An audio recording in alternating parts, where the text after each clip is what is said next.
예, YTN 라디오의 신율의 뉴스 정면 승부 4부 시작하겠습니다. 오늘 4부는 정면 인터뷰로 꾸며지는데요. 지금 스튜디오에는 국민의힘 김재원 전 최고위원 나와 계십니다. 안녕하십니까? 안녕하세요. 예, 뭐 이제 어떻게 보세요? 지금 이제 어제 9차 변론기일 끝나고 내일이 10차 변론기일이고 그 이후에 있을까요? 뭐 법조인 출신이시니까 어떻게 보세요? 근데 이제 헌법재판소에서 어쨌든 20일 그 증인 신청 사안도 뭐 아주 들어주지 않으려고 하다가 뭐 정말 뭐 하여튼 버티다가 그냥 비난에 좀 그 못 이겨서 예. 그 증인 신문 기일을 잡아서 그것도 좀 제대로 신문할 수 있게 다른 길로 연기해 달라 했는데 그것도 불허하면서 무리하게 20일 날 선고 그 증인 신문을 하거든요. 그러면 예. 더 이상 증인을 아무리 신청해도 주지 않을 걸로는 뭐 충분히 예상이 되지 않습니까? 그러니까 그 지켜보는 입장에서는 헌법재판소가 이미 결론을 내려놓고 결론뿐만 아니라 일정까지 잡아놓고 거기에 맞춰서 이 재판을 진행하고 있다는 느낌을 강하게 받고 있어요. 저는 또 그것이 하필이면 이재명 대표가 그 선거법 위반 항소심 재판 기일이 있잖아요.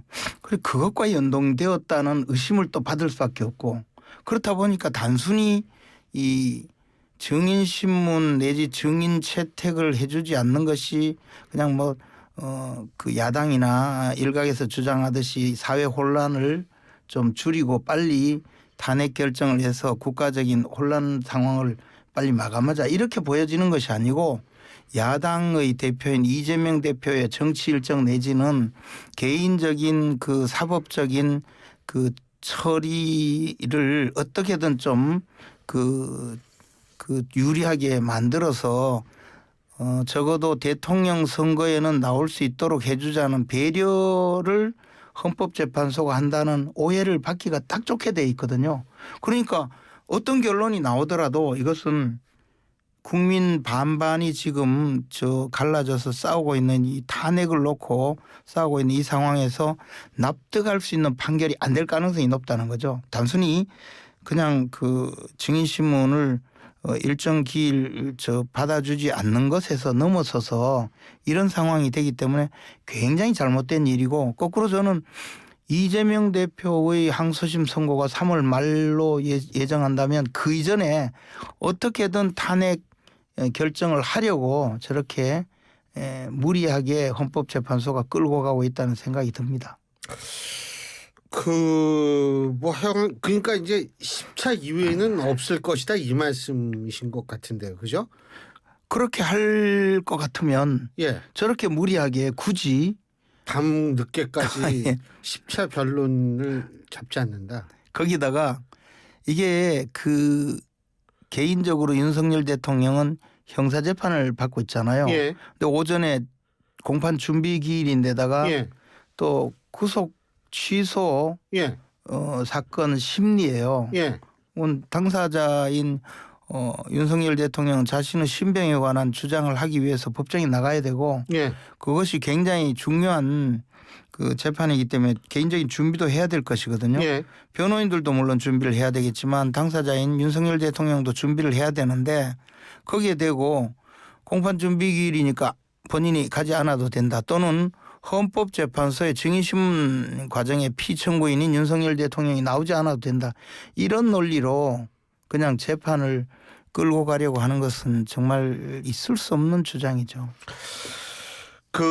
어제도 이제 조금 보기 드문 장면이라고 볼 수 있는 것이 뭐냐면 조지호 현 경찰청장입니다. 조지호 현 경찰청장에 대한 검찰 수사 기록이 일부 공개되기도 했는데 이 부분에 대해서 조대현 변호사 이분도 헌법재판관 출신이죠. 그렇죠. 이분이 강력하게 항의하고 헌법재판소에서 딱 그거를 이미 4차 변론 때인가 그거 이미 결정된 것이다 딱 얘기를 하니까 그래서 더 이상 받아들일 의사가 없이 확실히 되니까 퇴장했단 말이에요. 어떻게 보십니까? 이게요. 헌법재판소가 지금 불법 행위를 하고 있다고 예, 이 판단을 할 수밖에 없어요. 왜냐하면 예, 헌법재판소에서 이 탄핵 심판 과정은 형사재판 절차를 준용하도록 형사소송법을 적용한다고 되어 있어요. 헌법재판소법에. 그럼 형사소송법의 가장 중요한 원칙은 바로 증거법칙이에요.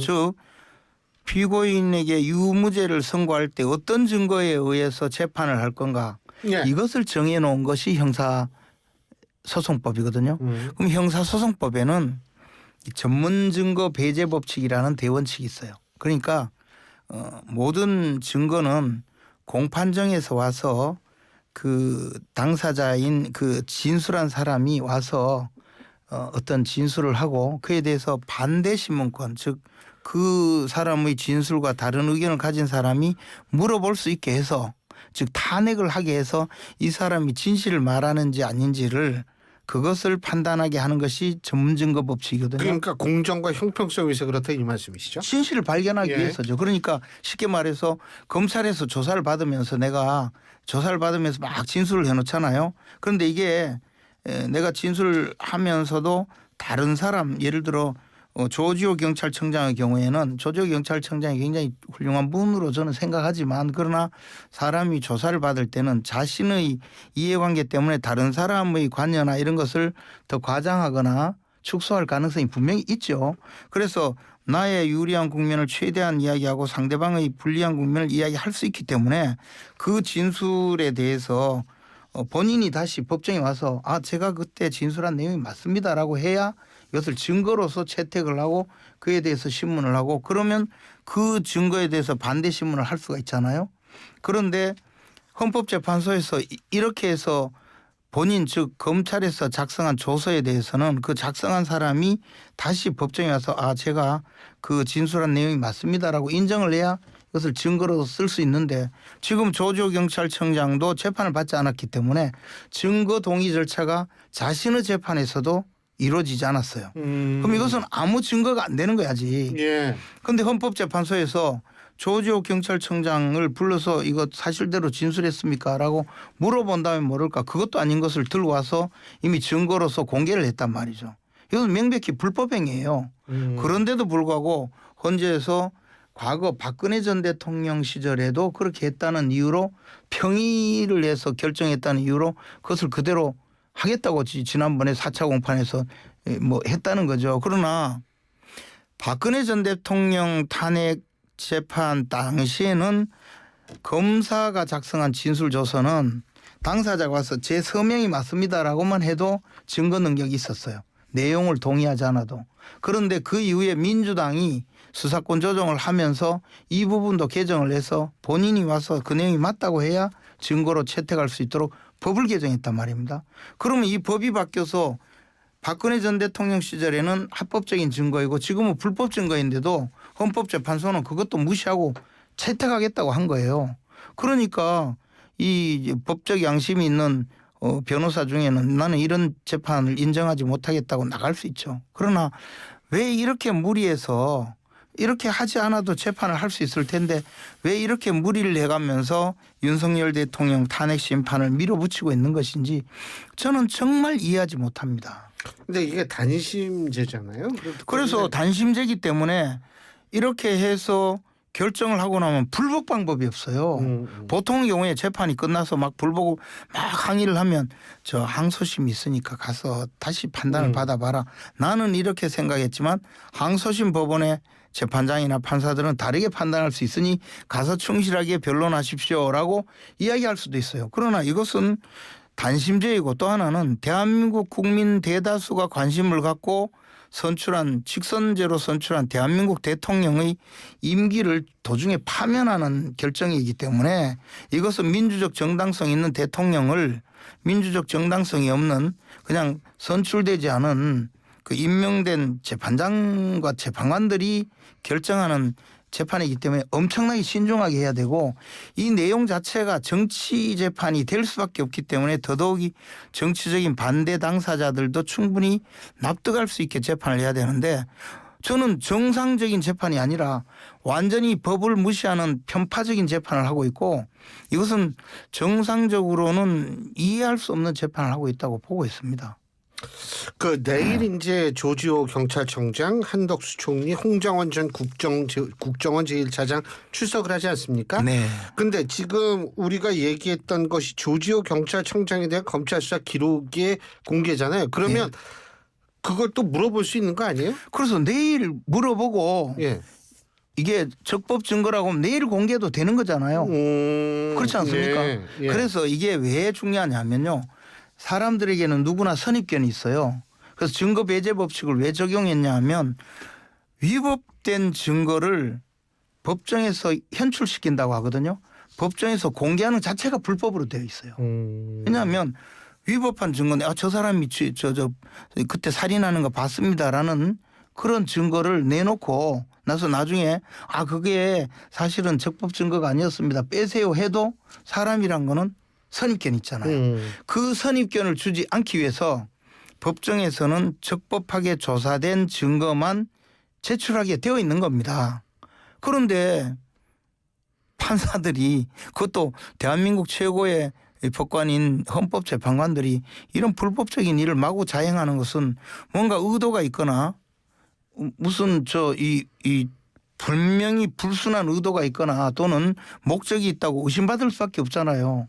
그러니까 지금 헌법재판소에 대해서 많은 분들이 불신하게 되고 그에 대해서 이의 제기를 하고 지금 논란을 벌이고 있는 거죠.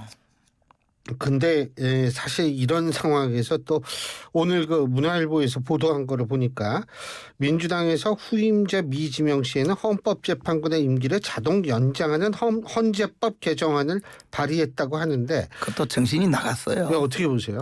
그게 왜 그러냐면 헌법재판관은 민주적으로 선출된 분이 아니고 그리고 헌법재판관은 대법관하고 달리 대법관은 예를 들어 15명의 대법관이 있어도 그중에 부를 만들어서 4명의 재판관들이 대법관들이 결정을 하면 그것이 확정이 돼요. 그러니까 그러니까 전체 전원합의체라고 하면 전원합의체도 15분이나 되고 거기서 과반수 의결을 하거나 3분의 2 의결을 하게 되어 있어요. 그런데 헌법재판소는 그게 아니고 6명이라고 이런 중요 결정을 하려면 9명 중에서 6명 이상이 결정하게 되어 있어요. 숫자가 정해져 있단 말이에요. 그러면 이렇게 되어 있기 때문에 만약에 숫자가 부족하면 결정을 못하게 해. 워낙 중요하기 때문에 그렇게 정해져 있고 헌법재판소 재판관의 선출도 대통령, 국회, 대법원장 이렇게 정해져 있잖아요.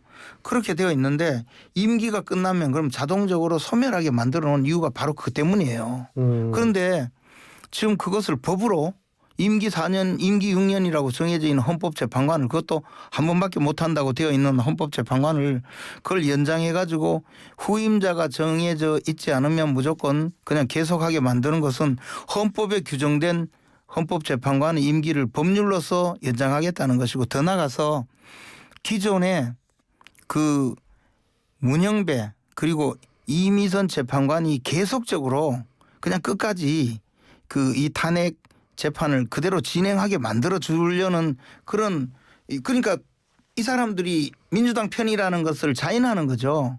그렇게 해서 만들어 주겠다는 건데 헌법에 규정된 임기 조항을 무력화시키려고 하는 거죠. 이게 자신들이 대통령을 탄핵해 놨기 때문에 대통령이 임명할 수 있는 헌법재판관을 임명하지 못한다는 그 전제 아래 그러면 이 기존에 민주당 시절에 임명한 사람들을 문재인 대통령이 임명한 헌법재판관을 계속 유지시키겠다는 이야기잖아요. 이게 사실은 굉장히 잘못된 거죠.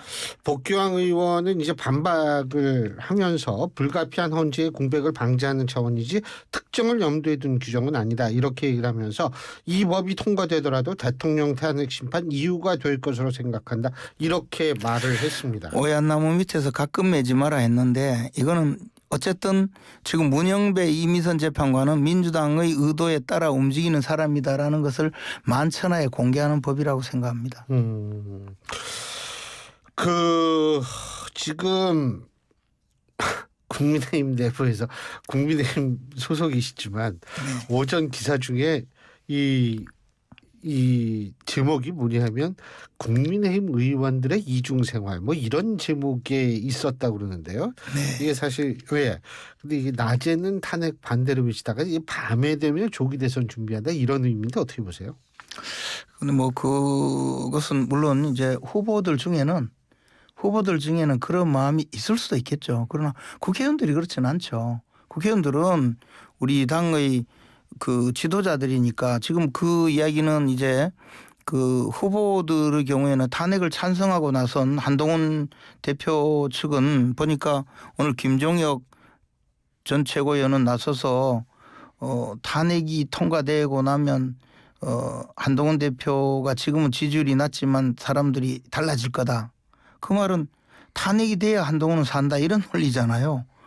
굳이 그런 말을 왜 했는지 저는 모르겠어요. 그러면 지금 우리 당 지지자들 중에 굉장히 많은 분들이 탄핵 반대를 외치고 추운 겨울에 떨면서 가두 집회까지 하고 있는데 그거 되고 우리는 탄핵 찬성하고 탄핵 되기를 바라고 한동훈은 탄핵이 돼야 지지율이 올라간다 이런 이야기를 하는데 그거는 좀 너무 약간 생각이 저하고는 좀 다른 것 같아요. 굳이 그렇게까지 이야기할 필요가 있는지.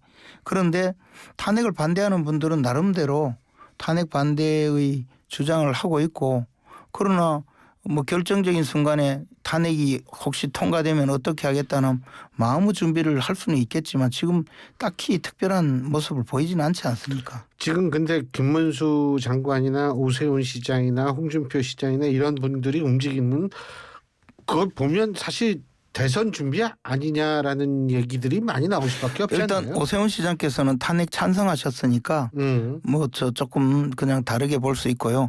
홍준표 시장이나 김문수 장관의 경우에는 특히 김문수 장관의 경우에는 아직까지 대선 출마 여부에 대해서 그런 말조차 꺼내지 않고 있지 않습니까? 예. 그리고 홍준표 시장의 경우에는 조금 그런 모습은 보이고 있지만 굉장히 자제하는 것으로 보입니다. 그 뭐 아니 김문수 장관 같은 경우에는 뭐 이 상당히 보폭이 넓어졌어 그런 생각이 드는데 이게 이 소위 말하는 지금 여권의 잠룡들의 스와트 분석이라고 그러죠. SWOT. 네. 예. 이게 아니 뭐 그거는 국민의힘 이 대선 잠룡뿐만 아니라 다 있죠. 네. 예. 네. 이거 어떻게 보세요? 어쨌든 이 상황을 현재 상황을 어떻게 보느냐가 굉장히 중요한데요. 결국에 많은 분들이 만약에 탄핵이 되어서 조기 대선 국면으로 가면 본선 경쟁력이 어느 분이 본선 경쟁력이 있을까를 가장 관심을 갖게 될 것이다. 예.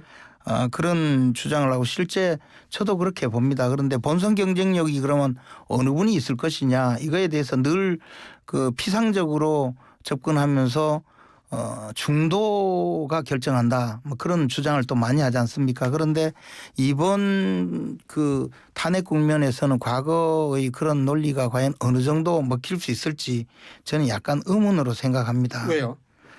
지금 여론조사 같은 걸 봐도 과거에 무응답 내지 잘 모르겠다라고 응답하는 분들이 굉장히 줄어들었어요. 과거에 비해서. 예.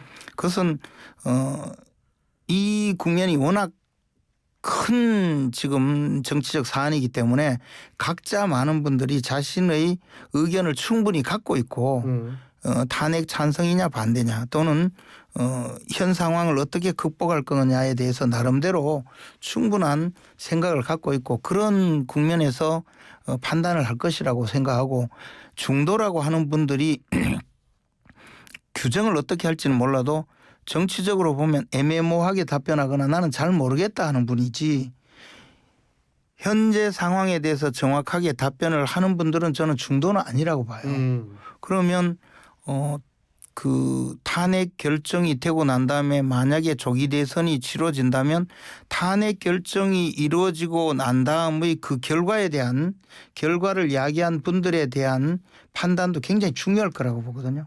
그러면 중도란 분들도 실질적으로 내면적으로는 어느 쪽에 대해서 결정을 할 건가가 나름으로 이미 정립이 되어 있다고 생각합니다.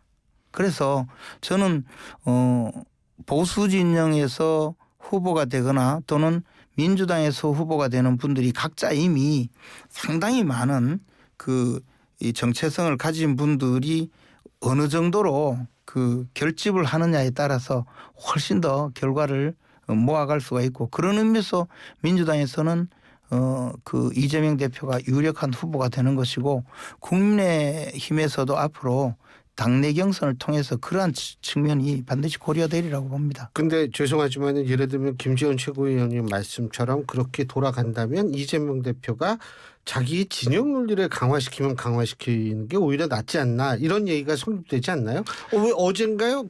우리 민주당은 진보가 아니라 보수 중도다 이렇게 얘기하지 않았습니까? 이재명 대표님은 이제 그 흥묘백묘론을 투표장에서 흥묘백묘론을 신봉하는 분이죠. 그래서 표가 되면 뭐든지 하는 분이기 때문에 그렇게 하는 것이 표에 도움이 된다고 생각해서 하시는 것뿐이고, 그러나 막상 정책적으로 나갈 때는 주 52시간제법조차 그것을 그 반도체 특별법에 결국은 넣으려고 하다가 넣지 않지 않습니까? 그래서 자신이 갖고 있는 결국은 자기 진영에 대한 확고한 믿음을 심어주려고 훨씬 더 노력하는 걸로 보여집니다. 말로 중도는 약간의 과대 포장된 립 서비스거나 더 나가서 약간의 그 허언이 아닐까, 그런 생각입니다. 근데 보수 중도라고 얘기를 하면 결국은 국민의힘을 더 좀 오른쪽으로 위치시키려고 하는 거 아니야? 이런 얘기도 많더라고요. 좀 지나면 또 그분은 전혀 다른 돌변하는 발언을 할 거기 때문에 뭐 그렇게 귀담아 들을 필요는 없다고 봅니다. 앞으로 이 법조인이시니까 간단하게 언제쯤 탄핵 결과가 나올까요? 만약에 20일 날 변론 종결을 서두른다면 불과 재판은 한 2번밖에 더 있지 않을 가능성이 많습니다. 그러니까 최종 변론, 그리고 그다음에 남은 증거조사, 그리고 한기를 하고 그다음에 선고에 곧바로 돌입하려고 할 가능성이 굉장히 높다고 봅니다. 그럼 그때가 언제쯤일까요? 3월 중순이요? 지금은 예상을 그렇게 하고 있습니다. 알겠습니다. 아유, 참 심란하네요. 오늘 말씀 여기까지 듣죠. 고맙습니다. 고맙습니다. 예, 지금까지 국민의힘 김재원 전 최고위원이었습니다.